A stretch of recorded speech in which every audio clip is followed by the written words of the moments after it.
Welcome back after the break. Amna Hasan صاحبہ یہ بتائیے کہ آپ کیا یہ بات یقین کے ساتھ بتا سکتے ہیں؟ آپ تو ڈیفینڈ کر رہی ہیں کہ جو کچھ ہوا بالکل ٹھیک ہوا. 10 لاکھ کا ہو 15 لاکھ کا ہو نمائندہ اس کو گھسیٹ کے نکالنا یا اس طرح گرفتار کرنا پارلیمنٹ کی پریمیسز سے, دیٹس ایبسولوٹلی فائن. لیکن کل کو آپ یہ تو نہیں کہیں گے کہ یہ تو محسن نقوی کا فیصلہ تھا. کیا میاں محمد نواز شریف, سوال سن لیجئے, کیا میاں محمد نواز شریف, کیا میاں محمد شہباز شریف, کیا مریم نواز شریف, یہ 3 لوگ اس فیصلے کی اور یہ جو رسم آپ نے قائم کی ہے اس کی اونرشپ بشمول آپ کے لینے کے لیے تیار ہے؟ میں آپ کو اسی چیز کو ایکسپلین کرنا چاہ رہی ہوں. بات یہ ہے کہ آپ کو 1-2 چیزیں سمجھنی پڑیں گی. میں کسی قسم کی بھی پولیٹیکل وکٹمائزیشن کے خلاف ہوں, اور یہ بات میں ایک دفعہ نہیں بارہا کہہ چکی ہوں ہر شو میں. میں سمجھتی ہوں کہ پولیٹیکل وکٹمائزیشن کا جو کانسیپٹ ہے, میرا سوال مسکنسٹرو کر گئے ہیں. میرا سوال سن لیجئے, میرا سوال بالکل یہ نہیں ہے, میرا بالکل سوال یہ نہیں ہے کہ کسی شخص نے قانون کی خلاف ورزی کی تو اس کے خلاف کارروائی نہ ہو. میرا بالکل سوال یہ نہیں ہے. میں صرف مقام کی بات کر رہا ہوں, طریقہ کار کی بات کر رہا ہوں, جس جگہ پر جس پریمیسز میں یہ ہوں. میں اسی پہ آ رہی ہوں کہ جنرلی اسپیکنگ میں ہر طرح کی political victimization not just in the parliament, میں سمجھتی ہوں کسی کے گھر سے بھی کسی کو اریسٹ اس طرح سے نہیں ہونا چاہیے کہ اس کی ڈسریسپیکٹ کی جائے, کسی پارلیمنٹیرین کی لیکن ہمیں اس کرنٹ ایشو کے اندر there are a lot of other factors which have to be kept in mind. ہمیں پی ٹی آئی والوں کی ہسٹری بھی سمجھنی ہوگی, ہمیں یہ بھی سمجھنا ہوگا کہ انہوں نے کس کس طریقے سے ملک کو نقصان پہنچایا. ڈاکٹر ہمایوں نے بہت اچھی بات کی, انہوں نے کہا کہ جی پڑھے لکھے لوگ ہیں اور پارلیمان پہ حملہ کر رہے ہیں, ڈیموکریسی پہ حملہ کر رہے ہیں. کیا ڈیموکریسی پہ حملہ اس وقت نہیں ہو رہا تھا جب یہ پارلیمان کا راستہ روک کے سڑک کے اوپر بیٹھے ہوئے تھے, جب یہ سی پیک کے لیے چائنیز پریزیڈنٹ کا وزٹ روک کے بیٹھے ہوئے تھے؟ کیا پارلیمان پہ ملک کی سالمیت پہ اس وقت حملہ نہیں ہو رہا تھا؟ سو بات یہ ہے کہ ہمیں جب کسی قسم کی کوئی ججمنٹ کال دینی ہے, جو آپ اس وقت مجھ سے لینا چاہ رہے ہیں, تو ہمیں سارے فیکٹرز کو انڈر ڈسکشن لانا پڑے گا اور سارے فیکٹرز کو دیکھتے ہوئے ایک ججمنٹ کال دینی ہے نا. تو میں یہ کہہ رہی ہوں کہ دیکھیں, سب سے پہلے اگر آپ مجھ سے یہ پوچھتے ہیں کہ طریقہ غلط تھا, تو سب سے پہلے تو طریقہ ان کا غلط تھا. یہ جا کے کیوں پارلیمنٹ کے اندر چھپے, عوام کو یہ کہتے ہیں کہ جی لڑو, جلا دو, گرا دو, فیصلہ کرو, مقابلہ کرو, ظلم کا مقابلہ کرو, خود یہ جا کے پارلیمان کے اندر کیوں چھپے؟ مجھے اس کا جواب پارلیمنٹ میں جا کر چھپے تھے. چلے میں ان سے جواب لے لیتا ہوں. آپ لوگ پارلیمنٹ میں جا کر چھپے تھے؟ دیکھیں اس طرح ہے کہ آمنہ صاحبہ جو ہے نا, she is a lawyer and a young and a prominent lawyer, ٹھیک ہے. ان کو آرٹیکل 16 پڑھنا چاہیے اور کوشش کریں کہ پڑھنے کے ساتھ ساتھ سمجھنا بھی چاہیے. written my notes for article 16. اگر آپ مجھے 1 منٹ کا موقع دیں. 1 منٹ ہے جناب, آپ نے بولا ان سے صرف جواب لے. علامہ صاحبہ آپ نے, میں آپ ہی کی بات کا جواب لے رہا ہوں, میں ان سے جواب لے لوں, میں آپ کے پاس واپس آتا ہوں. اس میں جب آپ کہتی ہے نا پارلیمان کے سامنے ہوا تھا آرٹیکل 16 کے تحت, یہ کسی بھی پولیٹیکل, آپ شاید ابھی سب سے ینگسٹ ہیں پالیٹکس میں آئی ہوں گی, لیکن میں بھی کوئی بہت زیادہ پرانا پالیٹیشین نہیں ہوں, لیکن یہ یاد رکھیں this is the right to assemble peacefully without any arms with reasonable restrictions.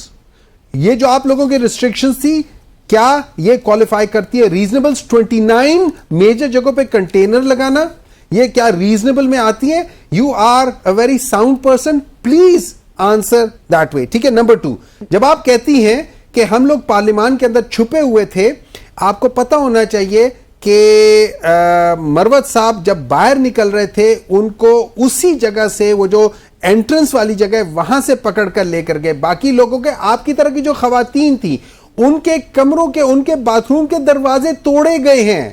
یہ آپ یہ یاد رکھیں, آپ جو کہہ رہی ہیں اس لحاظ سے آپ کا گھر, آپ کا آفس, آپ کی چار دیواری آپ کے لیے سیف نہیں رہی. جو مریم نواز نے کیا ہے اس کے لحاظ سے ان کے 7,000 کنال کا گھر ان کے لیے سیف نہیں رہا. میاں نواز شریف کا گھر, شہباز شریف کا گھر, ان کے گھر والوں کے لیے ابھی یہ یاد رکھیں جو آپ لوگوں نے پریسیڈنس قائم کر دیے اس میں ان کا گھر سیف نہیں نہ رہا, نہ ان کے لیے, نہ ان کے بچوں کے لیے, نہ ان کے بچوں کے بچوں کے لیے, کیونکہ آپ لوگوں نے پارلیمان کے بچوں کو بھی اٹھا کے لے کر گئے, 10-10 سال کے بچوں کو اٹھا کر لے کر گئے ہیں, 13-13 سال کی بچیوں کو آپ لوگوں نے کیا. لوگوں کے بچوں نے, آپ ذرا جا کے اس کی بات سنیں, یہ کیا نام ہے اس کا, میں نام بھول گیا, ابھی آ جائے گا. اس نے کہا کہ اس کی بچیاں